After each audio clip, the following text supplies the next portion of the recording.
Hello दोस्तों, in this report and analysis में आपका हार्दिक स्वागत है।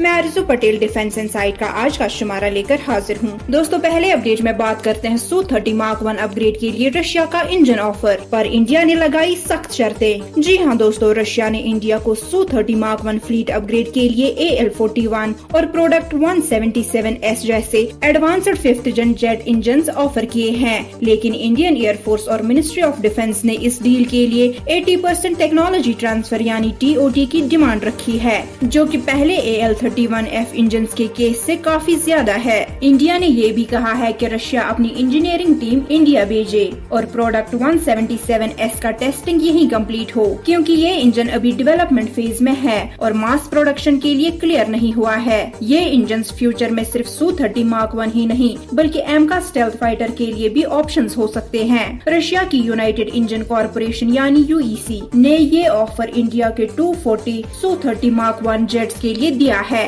दोस्तों, अगले अपडेट की बात करें, प्रोजेक्ट 751 इंडियन नेवी के लिए जर्मन सबमरीन्स का प्लान हुआ और भी महंगा। जी हां दोस्तों, इंडियन नेवी के अंडर वाटर पावर को बूस्ट करने के लिए बनाया गया प्रोजेक्ट 751 एक बार फिर चैलेंज का सामना कर रहा है। जर्मनी की U-214NG सबमरीन्स जो रिसेंटली टेंडर की विनर बनी है, उनकी कॉस्ट अब $1.3 बिलियन पर यूनिट तक पहुंच गई है, जबकि जब मिनिस्ट्री ऑफ डिफेंस ने 2021 में ये टेंडर फ्लोट किया था, तब इनकी एस्टिमेटेड कॉस्ट सिर्फ $800 मिलियन थी। इस कॉस्ट एस्केलेशन के साथ पूरे प्रोजेक्ट का टोटल बजट भी तेजी से बढ़ गया है, जहां एक टाइम पे ये प्रोजेक्ट 2.43 लाख करोड़ रुपीस का एस्टिमेट था। अब ये फिगर 7.7 लाख करोड़ के आसपास पहुंच गई है। ये बढ़ावत सिर्फ इन्फ्लेशन या करेंसी रेट के चलते नहीं हुई, बल्कि सबमरीन्स में ये नए हाईटेक सिस्टम्स जैसे इंडिजीनियस एयर इंडिपेंडेंट प्रोपल्शन यानी AIP का ऐड होना भी एक मेजर रीजन है। AIP टेक्नोलॉजी सबमरीन्स को बिना सरफेस आए ज्यादा देर तक अंडर वाटर रहने की कैपेबिलिटी देती है, जो मॉडर्न नेवल वॉरफेयर के लिए क्रूशल है। दोस्तों, आज के आखिरी अपडेट की बात करें, इंडियन आर्मी को मिलेगा नया 200 किलोमीटर रेंज वाला मिसाइल। प्रहार का अपग्रेडेड वर्जन प्रनाश तैयार हो रहा है। जी हां दोस्तों, इंडिया की टैक्टिकल स्ट्राइक पावर को और मजबूत करने के लिए इंडियन आर्मी अब प्रहार मिसाइल सिस्टम का एक नए लंबी रेंज वाले वर्जन को प्रोक्योर करने की प्लानिंग में है।